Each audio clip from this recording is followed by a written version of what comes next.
If you have been traveling between Nairobi and the northern towns, towns such as Nyeri, Nanyuki, Meru, or anything, or even up to Moyale, you must have noticed that in Murang'a County, before you reach the bridge, the Tana River Bridge, you'll find that there are sacks of charcoal. There's many sacks of charcoal.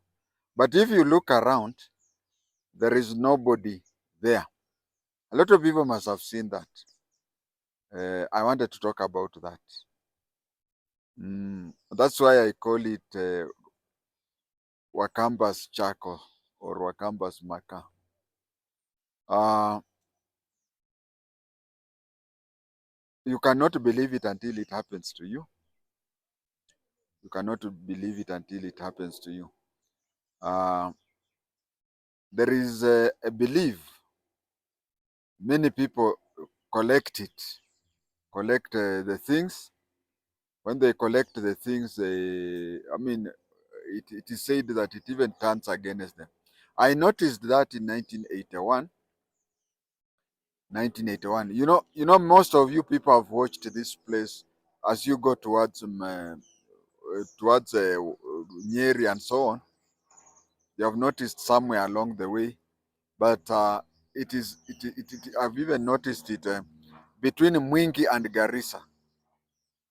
Between Mwingi and Garissa, and I noticed for the first time in 1981. Now, why is it that the campers are found in Central? Yes, as you go to, you follow that road, it is a main road because it is A2. A1 moves from Lokichokyo all the way to Kisumu, all the way to the Tanzanian border. That is A1. A2 starts from Nairobi all the way to Moyale.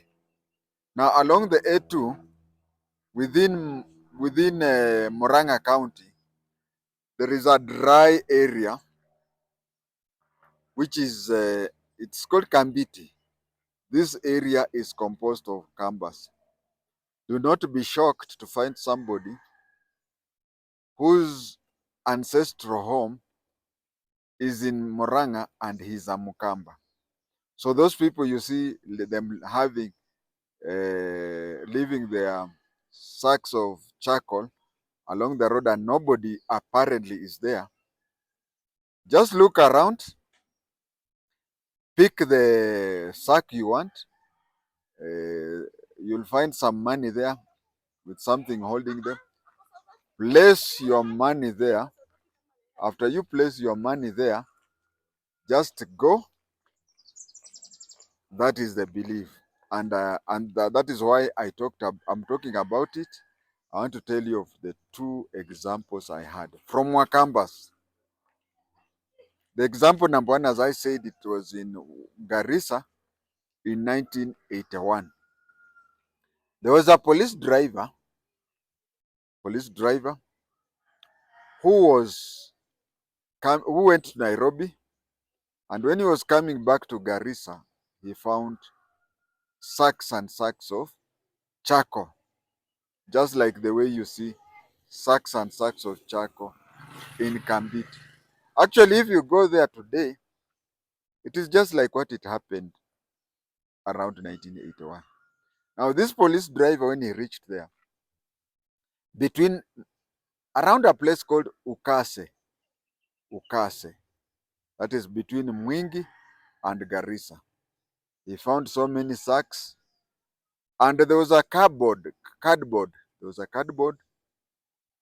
On the cardboard, it was written 20 shillings, 20 stroke dash dash, 20 shillings. So it was said that you pay 20 shillings and you go. I don't know how much a sack of charcoal is nowadays sold, but in 1981 it was 20 shillings. He looked around, saw nobody, and he had a police Land Rover.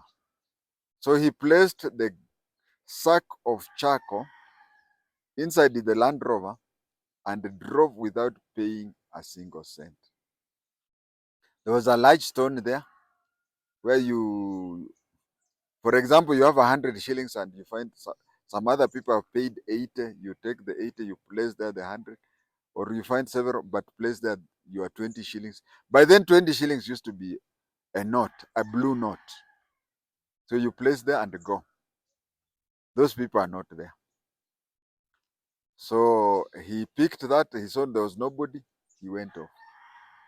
He arrived in Garissa. He had a family in Garissa.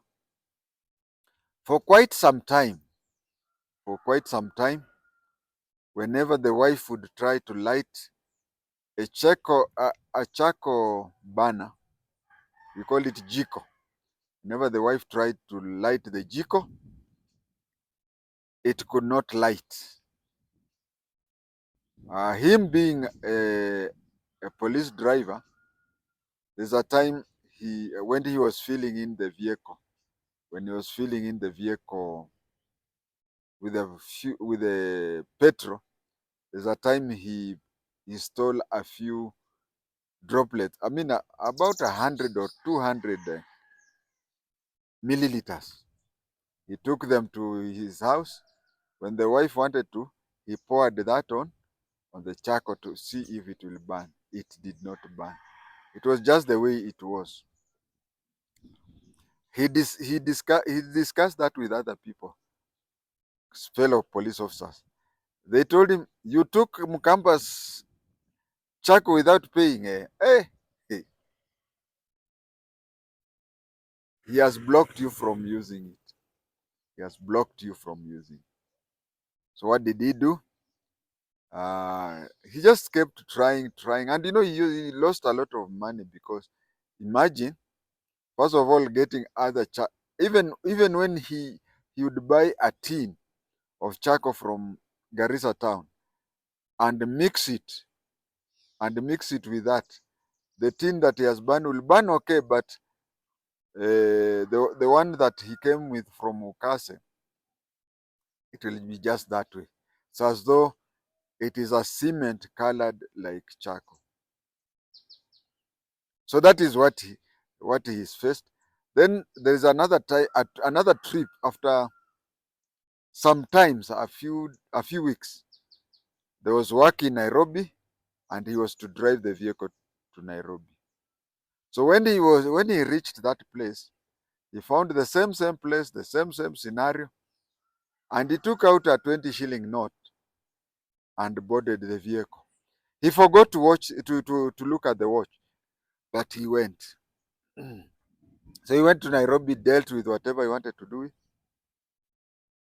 When he came back, the wife told him that on the day you left, I decided to try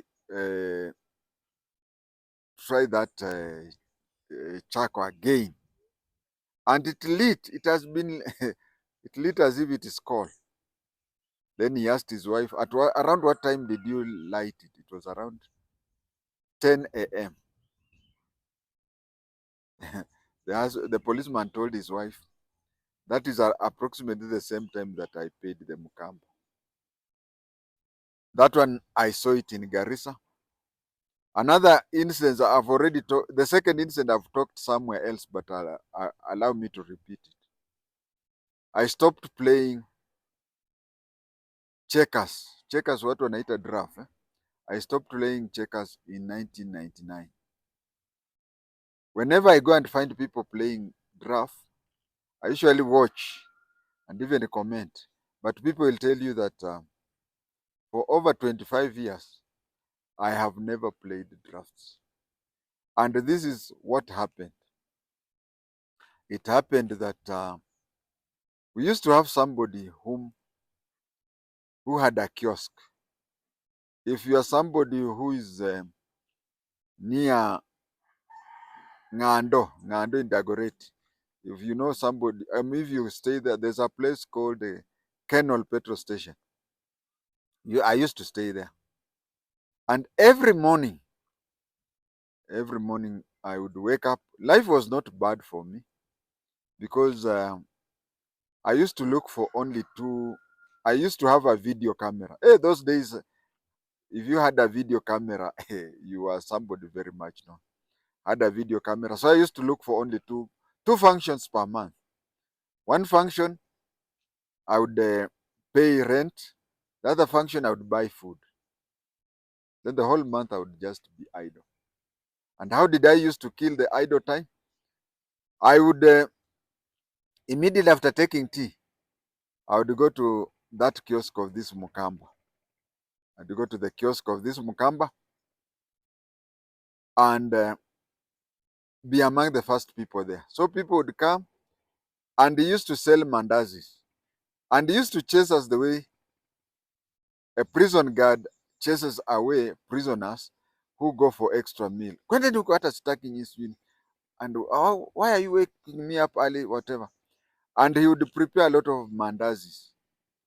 When he would prepare a lot of mandazis, he would place it there without telling anybody anything. And we never even thought of going to a bar, getting their bottle top so that we start our, no. We used to see that one as whatever.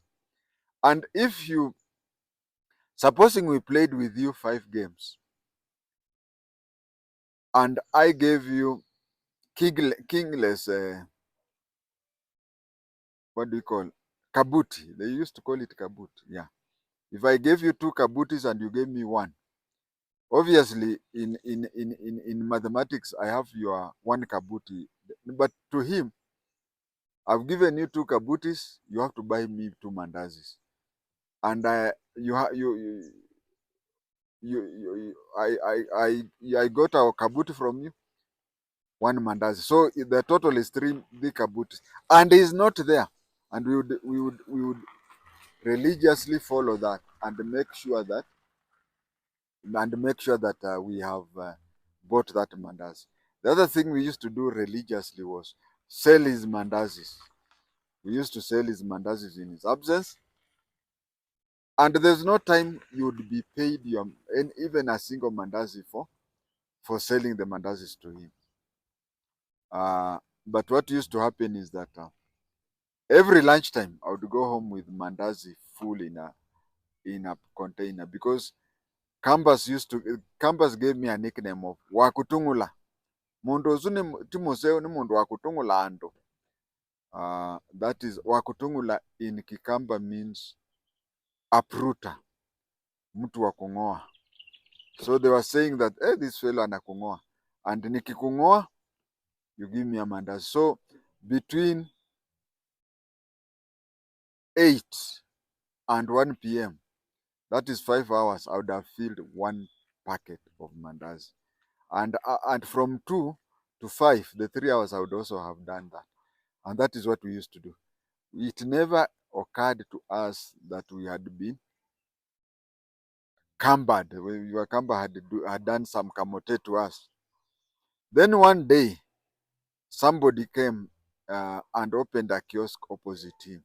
This fellow also, apart from that story of mandazi, he was a very good person. In his kiosk, you could borrow anything if you are the draft player. So that I would borrow anything, pay once I get the money. The fellow was illiterate. You see, this thing about witchcraft always goes with illiterate people. The fellow was illiterate. He never recorded anywhere. But imagine, after getting money, even before you think of paying rent, the first thing you used to think is to go and pay him. And you would tell him, and he would pretend to listening. Say, unakumbuka that day I took a kilo of sugar, the other day I took tea leaves, I took whatever. So the total amount comes to so much, you give him. And then you buy other things there. So that is how he had done. Then somebody came from his home area, opened another kiosk directly opposite his kiosk. When he opened the kiosk directly opposite his kiosk, this other fellow also put up a draft. I don't know what happened, but we all moved We just crossed to the other side of the road and started playing draft there. I think maybe it's because this other one was very polite when you go there. The other one used to, unakuja kunisumbua, sijui mungengoja niamke, something like that. But this other younger, he was younger than him. This younger fellow was a bit more polite. Umekuja sijui tafadhali ninapanguza nyumba, ngoja ni. So we saw him to be a bit more polite than this one. But when it came to borrowing things or whatever, we could borrow. So we were just tied up that way. Then this fellow complained to the new fellow. Apparently, they came from the same village. And when he came and opened a kiosk, there is a supplier, a wholesaler from their village within Nairobi. So this supplier would, when you are new, he would come and supply you everything so that you sell. It's like you sell at a commission. Then this fellow complained that I left you at home, came here. You followed me here. You are not contented with that. You opened a kiosk opposite my kiosk. And then you went to the very same supplier who supplies me on credit. You went to see him and he started supplying me. As if that is not enough, you have taken my clients. Now people don't even come to my place. They come to play drafts at your place, and they come to borrow things from you. They come to buy things from you. And he told him, Kiangai in Kikamba, he swore to God that I'll take you back home in a coffee. He said, I'll take you back home in a coffee. A week did not pass. A week did not pass. The place is called Key West. Yeah, the place is called Key West. Dagoretti Corner, there's a place called Key West. It is very near Talanta Stadium. So this fellow who was told, and a lot of us thought that it was, let me tell you, when somebody tells you something when he's angry, sometimes consider that. Sometimes. So we just thought that it was a talk that was there. One day, this new fellow collapsed. When he was collapsed, he was taken to a private hospital at that place called Key West. When he was taken there, the clinic looked at him, the fellow at the clinic looked at him and said, no. Pelekeni, take him to the hospital. And a vehicle was gotten there, and then the fellow, those who saw him are saying that his hands were yellow. They have never seen anybody with hands as yellow as him. The people have never seen somebody with as much yellow hands as him. When he was being taken, by the time he arrived in Kenyatta National Hospital, he was already dead. So what happened next? What happened next was when the report came back to Key West, back to Kenol, that fellow had died. People went up, looted the kiosk of the other fellow. They looted the kiosk, and I don't think even, okay, he was not educated, but maybe he had a primary KCP. Maybe he didn't even get a case. They uprooted everything and burned anything that was in the house. And that is the last time I saw him, 1999. And that is the last time I ever played draft. I've never played draft again. So that is the basis of when you see, next time you see charcoal unguarded, just buy it. You'll find a container there for, it is written how much you pay. Just pay and go. Hey, these people, what I can say in Kikamba and Wazuti Maseo, those people are not good. Don't. It is better for you to hear of others, but not others to hear of you. Thank you and God bless you.